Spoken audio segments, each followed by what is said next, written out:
atong palakpakan ang Ginoo.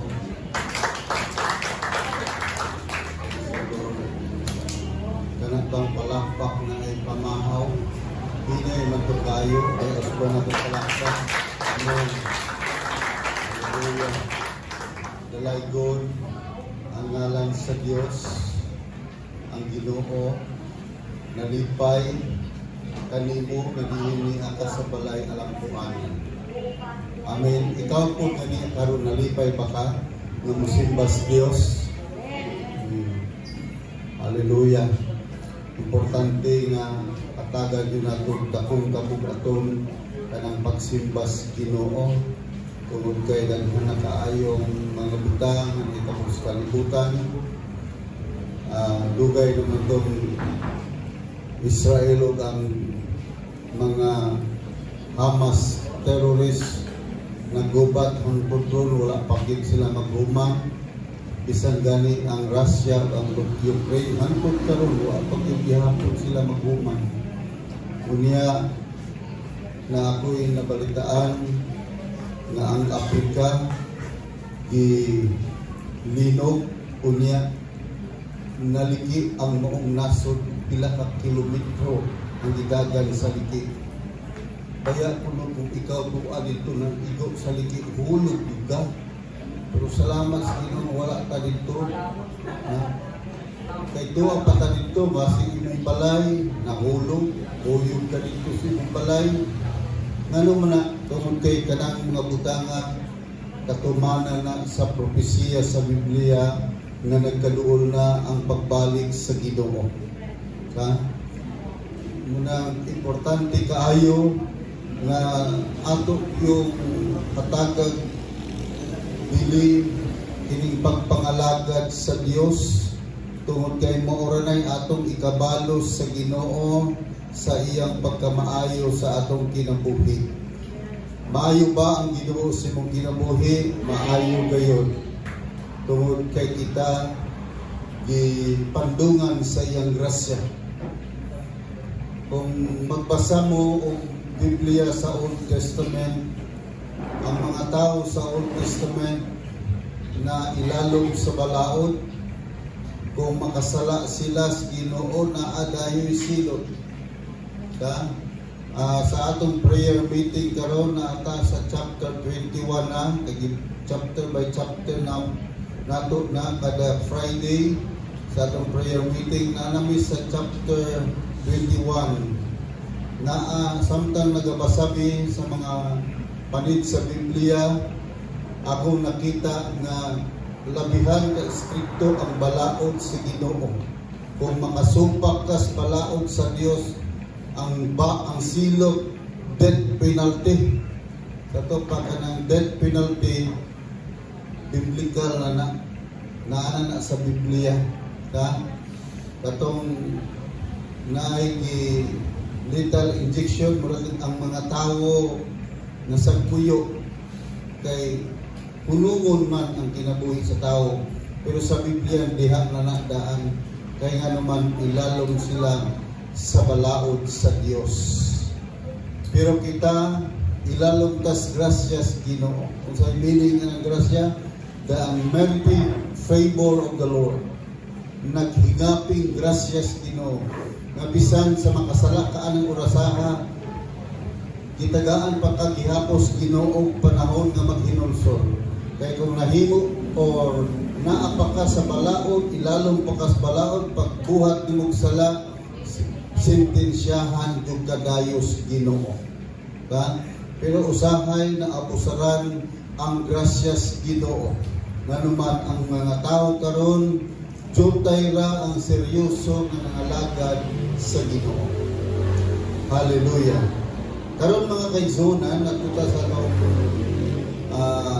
topic na itong paghisgutan niini ka buntagon. Sa dili pa ko mo hisgot sa topic nga atong pagatunan karon, naingon ko kaninyo unsa man ang mga problema ng imong giatubang, problema sa kalisod, problema sa balatian, problema sa kaguol o kalagot, kasagbuyo o sa mga klaseng problema, kalisod na imong giatubang. ang solusyon lagi niya na moduol tas Dios pinaagis pagampo. Ang atong topic karon atong giuluhan o come to God in prayer. Sa gani moduol tas Dios pinagis pagampo. Tugang ang foundation scripture sa 1 John chapter 5 verse 14. Unsa na gingon diha? This is the confidence that we have in approaching God, that if we ask anything according to His will, He hears us. Pagkanindot yung bersikulo. Na kung mangayo tas Ginoo iyang ihatag kung kini uyon sa kabubuton sa Dios. Magampo ta, Ginoong Dios, salamat sa imong pagkamaayo. Give us more wisdom and knowledge, Lord God, aron masabtan ang imong pulong ug amok ning ikinabuhi kada adlaw. And continue to anoint our hearts aron sa pagdawat namo sa imong pulong malipayon gayud kami, Ginoo. Salamat, Lord, sa ngalan ni Jesus. Amen. Come to God in prayer. Muduol tas Dios, muadto tas Ginoo, pinaagi sa pag-ampo kay nag-ingon ang Biblia nga mutubag siya sa atong mga pangamuyo. So, don't hesitate to draw near to God in prayer. Kung sa gani, usbon ko, don't hesitate to draw near to God in prayer. Kung sa man ang word na hesitate, ayaw pagmakuli sa pagduol sa Ginoo diha sa pag-ampo. Or dili ta mag-alinlangan sa pagduol sa Ginoo. Kay ang Dios dili kahadlukan. Amen. So don't hesitate to draw near to God in prayer. Because tungod kay we can come to God without hesitation because He honors our faith. Makaduol tas Ginoo nga wala gayoy pagmakuli tungod kay iyang gipasidunggan ang atong pagtuo.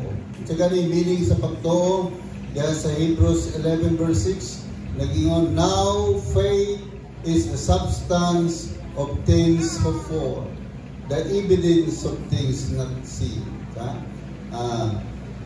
Hebrews chapter 11 verse 1. Unya mga kaigsuonan nag-ingon po sa verse 6, and without faith it is impossible to please God, because anyone who comes to Him must believe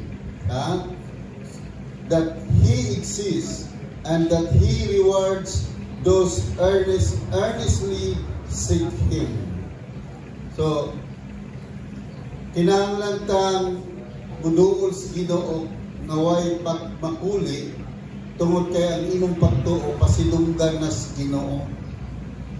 And a lot of Bible characters was blessed by God and experienced the miracle working power of the Lord because of their faith. Daghan kaayong mga characters Biblia, sa may pasabot ng characters Biblia, mga taos Biblia na gipanilanginan sa Dios o nakasinati sila o milagrosong lihok sa gahom sa Ginoo tungod sa ilang pagtuo. So sa ato pa, kung nagkalisod-lisod ng imong pagtuo, mo punay resultas kinabuhi. Pero kung nagtubo ng imong pagtuo, mutubo po ang panalangin sa Ginoo tungod kay ang mga characters sa Biblia gipanalanginan sa Ginoo ug nakasinati silang milagrosong lihok sa gahom sa Dios tungod sa ilang pagtuo. So ang pangutana, kumusta ba nang imong pagtuo ron? Nagkalayo o nagkalayo? Ganang nagkalayo, nagbalangbang. Amen. Nagbalangbang. Pero kung nagkalayo, nagka-distansya na ka. Amen ba? Faith can move mountains of problems. Amen. Ang pagtuo unsa man na, makairog, makauswag, makapalayas sa bukid sa problema. Sometimes the answers of our prayers was hindered because of our doubt and unbelief. Usahay ang tubat sa atong mga pag-ampo mabalabagan tungod sa unsa man pagduha-duha o dili pagka matinuod. Matod pa ni Kenneth Copeland siyang wali, doubt and unbelief is the thief of God's blessing. Ato baka na day pagduha-duha o dili matinuod munay mukawat sa panalangin sa Ginoo. Imbes madawat na unta nimo, wa nimo madawat kay nagduha-duha ka. Munang importante gyud mutubo ka sa atong pagtuo. And only the Word of God can help us grow our faith. Ang pulong ra gyud sa Ginoo munang basa gyud og Biblia. Ang pulong ra gyud sa Ginoo mao'y makatabang nato nga mutubo ta sa atong pagtuo. Munang kinahanglan ang matag Kristohanon na agyoy Biblia. Dili pwede na ngayon ay si mama, si papa natin Biblia, okay na to, dapat individual na agyoy Biblia. Amen. Kaya dyan bitang mga unta, tagsa-tagsa ng tagplato.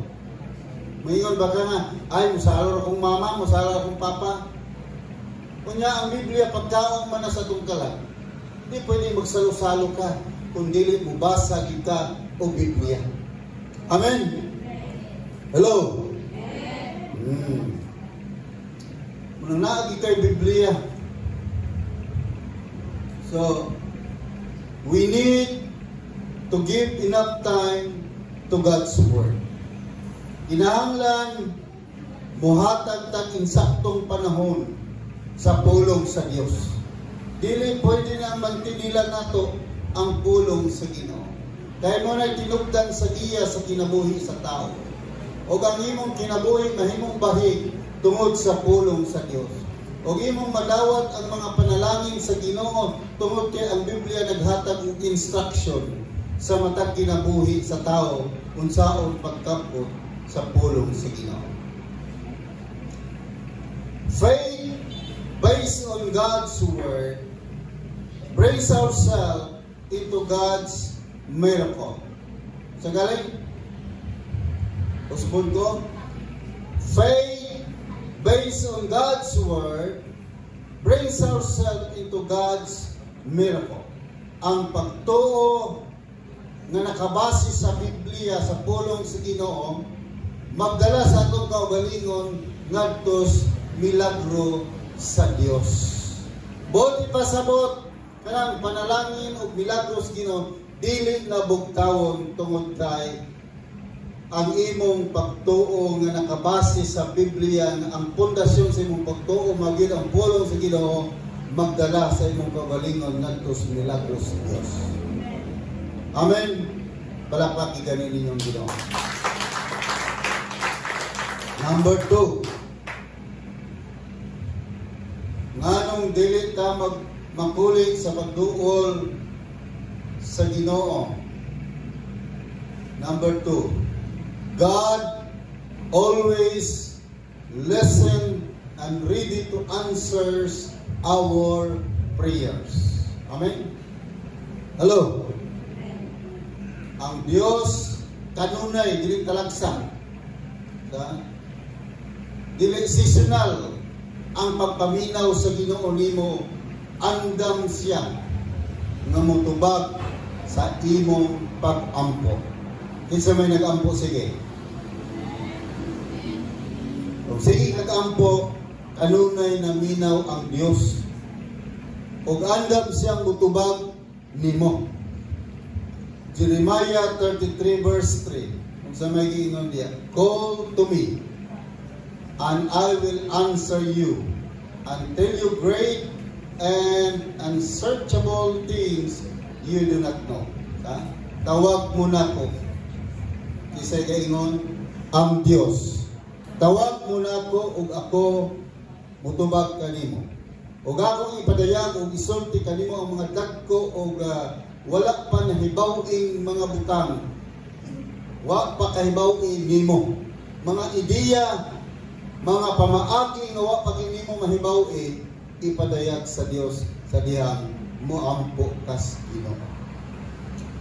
Pagkaalindon sa mutubag ang Dios, anda mutubag ug kanunay maminaw sa imong pagampo.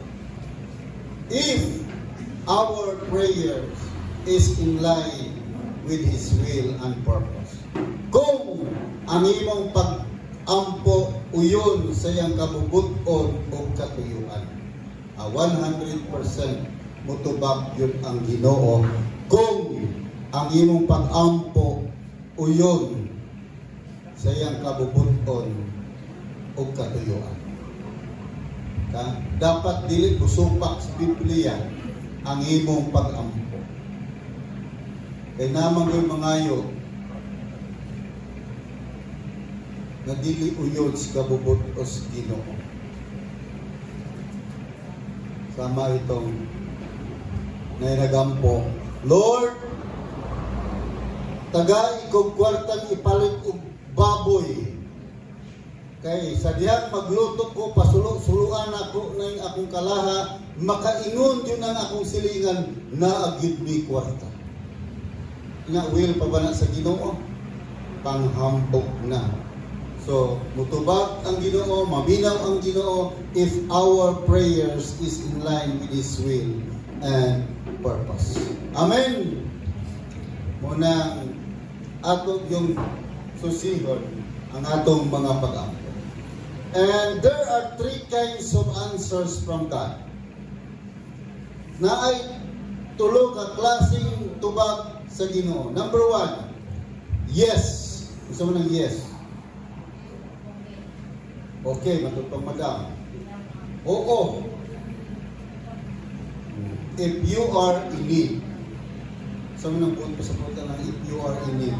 Kaya ba, kinahanglan na gini mo. Lord, tagay mi. Bisag ko sa kilo na Ginoo. Kaya wag give me malung agro mudto. Inig mo na ni mo. Tubag mo na sa Ginoo. Number 2, wait. Ano wait mo? Bulan. Because there's still a lot of things that God wants to change in your life. Yeah? Nganong wait ang tubag sa Ginoo, hulat sa anak. Kaya naapay daghang mga butang sa imong kinabuhi nga akong bag-uhon. Amen? Kay tubagon, basig manghinambog ka sa Ginoo o sa tubangan sa mga tao. Number 3, no. It doesn't mean that God does not answer you. His answer is no. But He answers no to your prayers because it might not be good for you. Amen? Ha? Wala, dili po pasabot nga ang ginawala mo tubag di mo kay no. Nitubag siya no, tungod kay basig ang imong pag-ampo dili makaayo nimo. dili pwede nimo. Amen. Hello. Nga mamuli kita. Ano buhat to baga? Mas bright pa kayo ang Ginoo sa imong kaugalingon. Dili pwede na itong diktahan ng Ginoo, dili pwede na itong tudloan, pangunahan, kay bright yun ang Ginoo. Amin ba? Bright, kabalog yun siya. Unsay para nimo. So, before we ask God, we need to evaluate our request. Is it in line with the Word of God or His Word? So that He will answer our prayer. Sa dili pata, unsa galing? Sa dili pata, before we ask God, sa dili pata, mangayos Ginoo, atong i-evaluate atong request. Saan ang word na evaluate? Atong susihon, tan-aw na to, kini bang request na to uyon sa pulong sa Ginoo, aron ang Dios mo ampo mo mutubag sa atong pag-ampo. So, don't pray with a selfish motive because it hinders God's answers. So, ganun na, ayaw pag-ampo uban sa hinangol nga motibo kay makabalabak na sa tubag sa Dios. Amen. Usa man ang hinangol nga motibo. Kahapon na mo ang mag-ampo mo nga hinangol ang motibo. Nakasulay na mo ana. Ano hinangol nga motibo?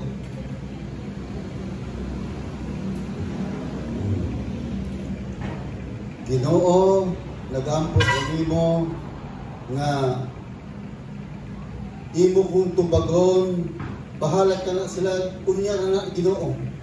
Una, gitkulod, hinangol ng motibo. Amen? Munang ayaw pag-ampo sa hinangol ng motibo. So, self-evaluation before we come to the place of prayer. Yun ang importante. Self-evaluation before we come to the place of prayer. Kailangan ng self-evaluation before we come to the place of prayer. Sa dili patamuan to dapit or lugar sa pag-ampo. Ganun may nga makong dapit o lugar sa pag-ampo. Kay ang ubang mga Kristohanon sa ilang balay na sila gitawag prayer room. Prayer closet or war room adto sila mo ampo. Sa di pa ka mo adto sa dapit sa pag-ampo, susiha o sa imong kaugalingon. Amen. So, muna yung pinaka-importante. Number 3, nganong dili ta magmapuli sa pagduol sa Ginoo because prayer is important to every aspect of a Christian life. Ang pag-ampo importante sa matag aspeto sa kinabuhi sa Kristohanon. Muna ka ng Mark 14 verse 38. Kung sa giingon dias Mark 14:38. Watch and pray so that you will not fall into temptation. The spirit is willing, but the flesh is what? Weak. Sa ibot po sa butana, kinahanglan tang mag-ampo aron dili ta mahulog sa panulay matug sa Cebuano. Kaya ang atong espiritu andam, pero ang lawas luya. Amen ba? May panahon na kumanihitag simbahan kapoy. You know ba? Kasi nakasinatian ng kapoy ka buhat ng simbahan. Dili kondisyon imong kaugalingon. Pero mangutan ako nimo, kung may birthday party, mura magulay naging kapoy ko sa birthday kinaon. Sa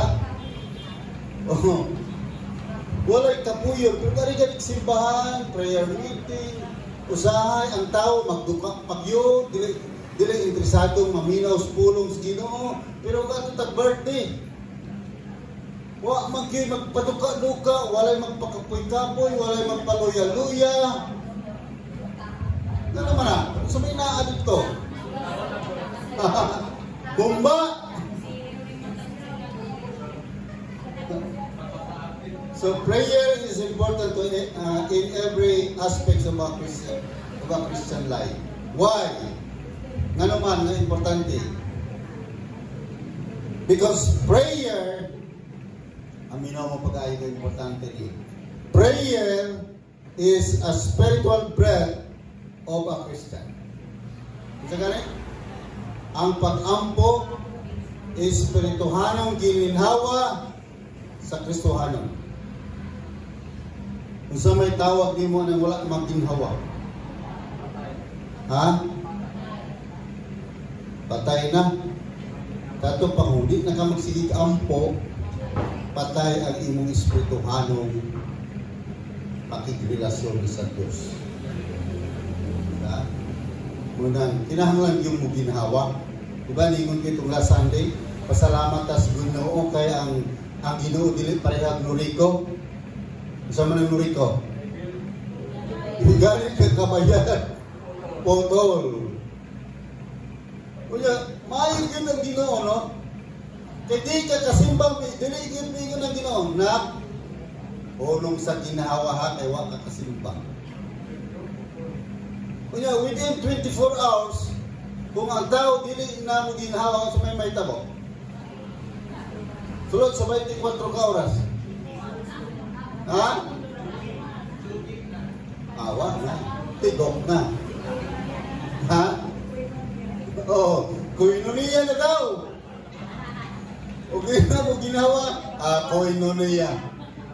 At tumang Madam Judith mo doon. Pasalamat kita sa Ginoo. Ha? Ikatwa, we can communicate God through prayer. Ha? Maka-communicate ta, maka-contact ta, maka-connecta sa Ginoo. Pinagis pagampo. Kanang connection, importante yun na sa kinsa may sige gagamit og internet. Muhinay ragani ang imong connection sa imong internet, imong data, gamay na lang kayo, magbagul-bul ka.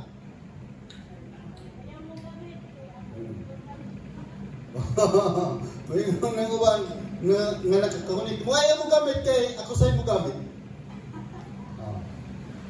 Pero sa Ginoo, kung maampok ka kusog kay koneksyon, amen, lopig pa'y internet, kusog kayo, nga naman, maminaw ang Diyos nimo. Amen. Mahigugmaong maminaw ang Diyos nimo. Maluoy siyang maminaw nimo. Unang, we can communicate God through prayer. Amen? Then prayer is a kind of spiritual warfare. Ang pag-ampo usa ka klase sa espirituhanong pakig-away. So we can fight the devil through prayer. Awayon na ito ng demonyo. Kaya kanang demonyo, sige hatag kong labad ulo ni mo. Amin ba? Magpabuyat ng demonyo, gamito ng imong anak. Tinood ba? Hello? Usay asawa mo gamiton, usay bana, magpabuyat. Tuwa sila'y kalibutan, nagigamit sila sa demonyo. Munang, ang Episo, Kapitulo 6, nag-unsay dito, unsay giingon dito, wa ta makig-away sa unod-nun apan nakig-away ta sa mga espirituhanon. Sa ato padili, ang imong anak, ang imong bana, ang imong asawa mo imong kontra. Ang espiritu nga ang migamit sa imong anak, sa imong bana, sa imong asawa, o imong kontra.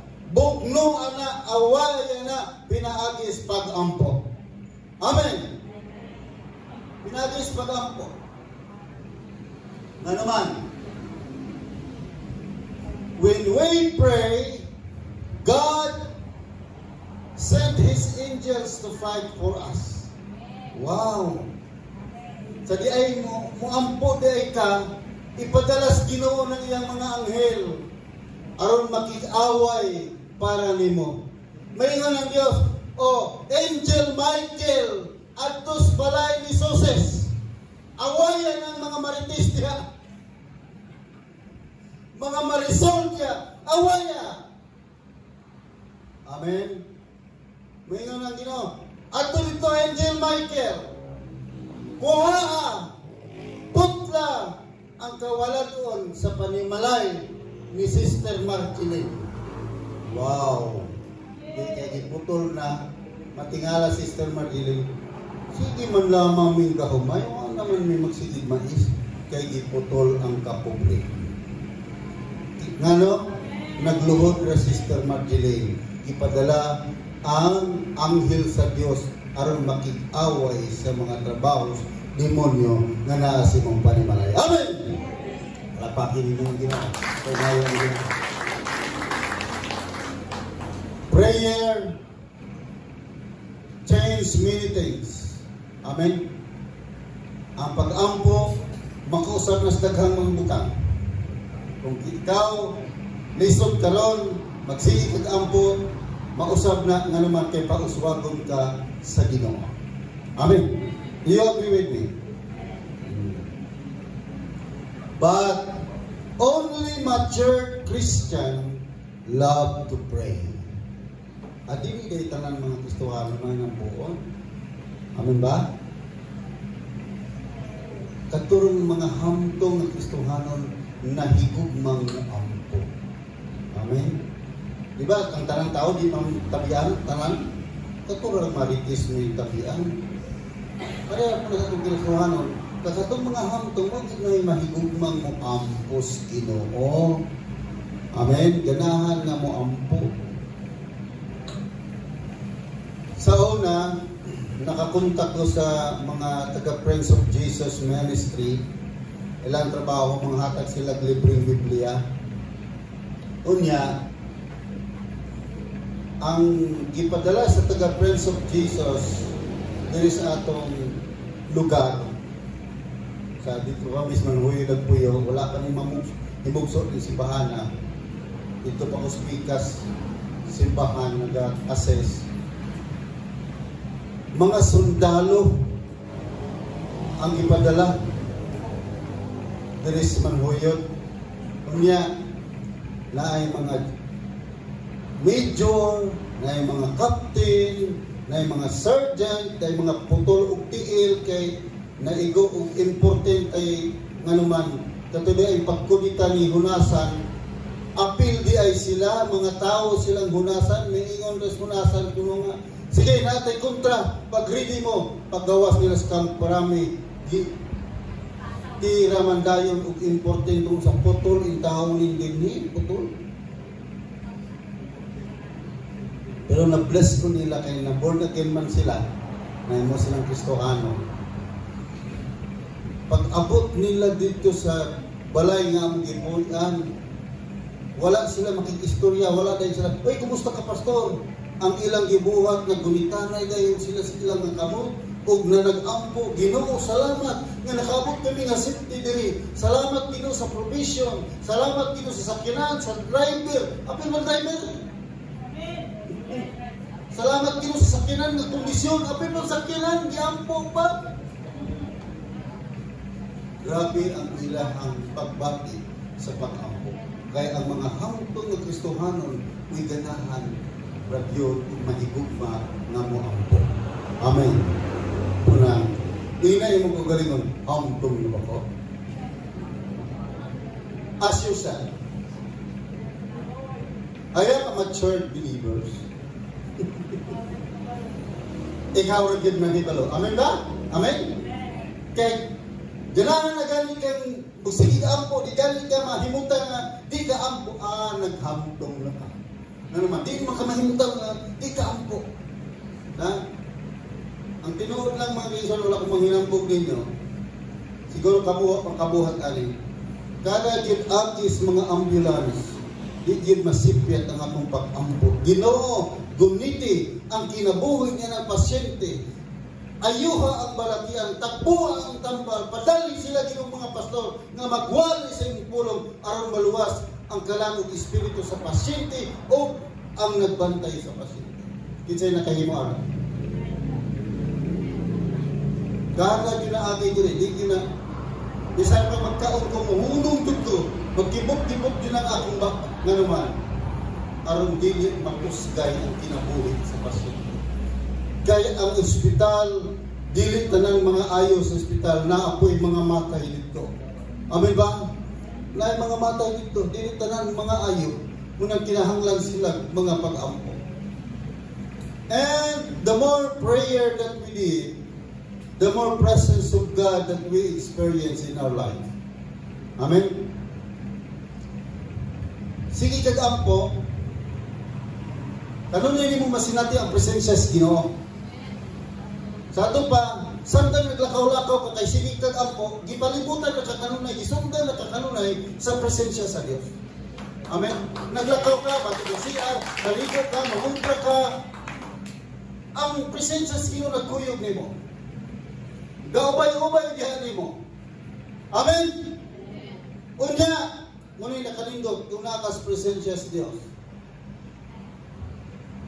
If you are in the perimeter of God's presence, you will not be touched by the devil because you are surrounded by God's protection. Wow. Again, kusbon ko, hinayin ko pagsulti. Kaya sa akin magpas pa kung sulti, hindi makalimaon niya kung isulti. If you are in the perimeter of God's presence, you will not be touched by the devil because you are surrounded by God's protection. Amen. Usa man ang word ng perimeter. Kung naa ka sa dapit sa presensya sa Ginoo, yun kahikap ang demonyo ni mo. Hindi ka kanto. Makainom na sila. Ay, ka na susis. Init na. Mayroon yung demonyo. Hindi siya kakanto. Nga naman. Kinaa ka sa dapit sa presensya sa Ginoo.